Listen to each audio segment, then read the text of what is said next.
అఫ్జల్గంజ్లో కాల్పులు జరిపిన దుండగుల కోసం పోలీసులు గాలింపు చర్యలను ముమ్మరం చేశారు. 3 కమిషనరేట్ల పరిధిలో 8 బృందాలు దొంగల ముఠా కోసం అన్వేషిస్తోంది. నిన్న బీదర్లో ఏటీఎంలో నగదు నింపేందుకు వచ్చిన కస్టోడియన్ వ్యాన్పై దుండగులు కాల్పులు జరిపారు. కాల్పులు జరిపి 93 లక్షల నగదును తీసుకుని పారిపోయారు. కాల్పులో 2 సిఎంఎస్ సిబ్బంది మృతి చెందారు. మరొకరు తీవ్రంగా గాయపడ్డారు. అక్కడి నుంచి హైదరాబాద్ వచ్చారు. అఫ్జల్గంజ్లోని రోషన్ ట్రావెల్స్ వద్దకు వచ్చారు. ఛత్తీస్గఢ్లోని రాయ్పూర్ వెళ్లేందుకు టికెట్స్ బుక్ చేసుకున్నారు. ఈ క్రమంలో ట్రావెల్స్ హెల్పర్ జహంగీర్ ప్రయాణికుల లగేజ్ బ్యాగ్ చెక్ చేశాడు. ఆ బ్యాగ్లో భారీగా నోట్ల కట్టలు కనిపించాయి. వెంటనే మేనేజర్కు సమాచారం ఇచ్చాడు. దాంతో దొంగల ముఠా అప్రమత్తమైంది. జహంగీర్పై కాల్పులు జరిపి పారిపోయింది. అఫ్జల్గంజ్ నుంచి ట్యాంక్ బండ్కు దుండగులు వచ్చినట్టు పోలీసులు చెబుతున్నారు. తర్వాత అక్కడి నుంచి ఎటు వెళ్లారనే అంశంపై స్పష్టత లేదు. దుండగులు రాయ్పూర్కు చెందిన వారిగా పోలీసులు అనుమానిస్తున్నారు. దుండగుల కోసం బస్సు స్టేషన్, రైల్వే స్టేషన్లలో ముమ్మరంగా గాలిస్తున్నారు. దుండగులను పట్టుకునేందుకు 8 బృందాలు రంగంలోకి దిగాయి. అటు బీదర్ పోలీసులు కూడా దుండగుల కోసం అన్వేషిస్తున్నారు.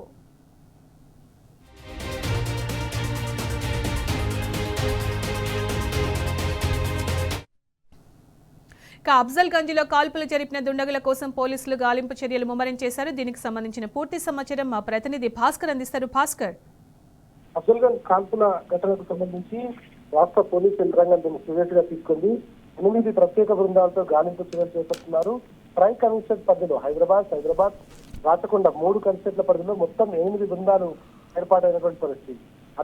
అడ్డదారుల్లో రాయ్పూర్ పారిపోయినట్లుగా ప్రస్తుతానికి అనుమానిస్తున్నారు. అఫ్జల్గంజ్ నుంచి ట్యాంక్ బండ్ వరకు ఆటోలో వెళ్లి అక్కడి నుంచి మరొక వెహికల్ ను తీసుకున్నట్టుగా గుర్తించారు. ప్రస్తుతానికి దాదాపు 2000 సీసీ కెమెరాలను అనాలిసిస్ చేస్తున్నారు. ఈ సీసీ కెమెరాలు కనిపిస్తోంది. రాష్ట్ర వ్యాప్తంగా సంచలనం సృష్టించినటువంటి అంశం. అదేవిధంగా బీదర్ లో ఏటీఎం కు సంబంధించినటువంటి వ్యాన్ ను దొంగలించి అక్కడ కాల్పులు జరిపి 98 లక్షలతో పారిపోయినటువంటి వ్యక్తులందరినీ కూడా లోన్ అనేటువంటి గుర్తిస్తున్నారు. అఫ్జల్గంజ్ లో కాల్పులు జరిగినటువంటి దుండగుల కోసం గాలింపు చర్యలు అయితే ముమ్మరం చేశారు. 8 బృందాలు 3 కమిషనర్ల పరిధిలో ఈ కొనసాగుతున్నాయి. బస్ స్టాండ్స్, రైల్వే స్టేషన్స్, ఇతర ప్రైవేట్ వెహికల్స్ వెళ్ళేటువంటి అఫ్జల్గంజ్, నగలికాపూర్, వనస్థలిపురం, పటాన్చెరు ఈ ప్రాంతాల్లో కూడా ముమ్మరంగా రక్షీ నిర్వహిస్తున్నారు.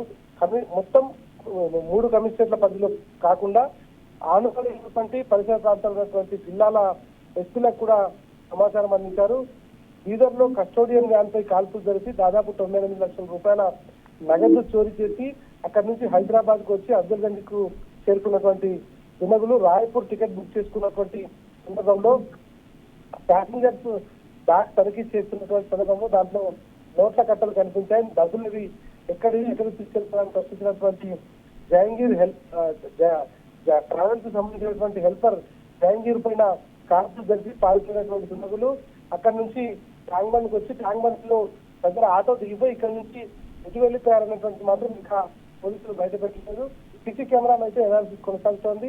ఎట్టి పరిస్థితుల్లో వారిని ఈ సిటీ దాటేలోపు అంటే 3 కమిషనరేట్లు దాటేలోపు పట్టుకున్నటువంటి అవకాశం అయితే కనిపిస్తోంది. ప్రస్తుతానికి సీరియస్ గా పోలీసులు గాలింపు చర్యలు కొనసాగుతున్నాయి. ఒక్కసారిగా నగరంలో తుపాకీతో కాల్పులు చేయబడడంతో ఈకిపడినటువంటి పోలీస్ వ్యవస్థ మొత్తం అందరినీ అలర్ట్ చేసింది. కానీ ఇది దాటి పారిపోకపోవచ్చు అనేటువంటిది ప్రస్తుతానికి ఉన్నటువంటి సమాచారం. ప్రస్తుతం పోలీసులు అయితే తీవ్ర గాలింపు చర్యలు కొనసాగిస్తున్నారు. నగర శివారు ప్రాంతాల్లో ఎక్కడికైనా వెళ్లి ఉంటారనేటువంటిది ప్రధానంగా పోలీసుల దగ్గర ఉన్నటువంటి సమాచారం. శివారు ప్రాంతాలను కూడా అలర్ట్ చేశారు. మొత్తం శివారు ఉన్నటువంటి పోలీస్ స్టేషన్ సిబ్బందిని కూడా అలర్ట్ చేసి వారికి ఎప్పటికప్పుడు ఆదేశాలు జారీ చేస్తా ఉన్నారు. అనుమానంగా ఉన్నటువంటి కొత్త వ్యక్తులు ఎవరు వచ్చినా వారిని విచారించాల్సిందిగా ఆదేశాలు జారీ చేశారు. ప్రస్తుతానికైతే 8 బృందాలతో పాటు టాస్క్ ఫోర్స్, ఎస్ఓటీ పోలీసుల బృందాలు కూడా ఈ రెక్కీ నిర్వహిస్తున్నారు. ఖచ్చితంగా వారిని పట్టుకునే అవకాశం అయితే కనిపిస్తా ఉంది. Right Bhaskar, thank you.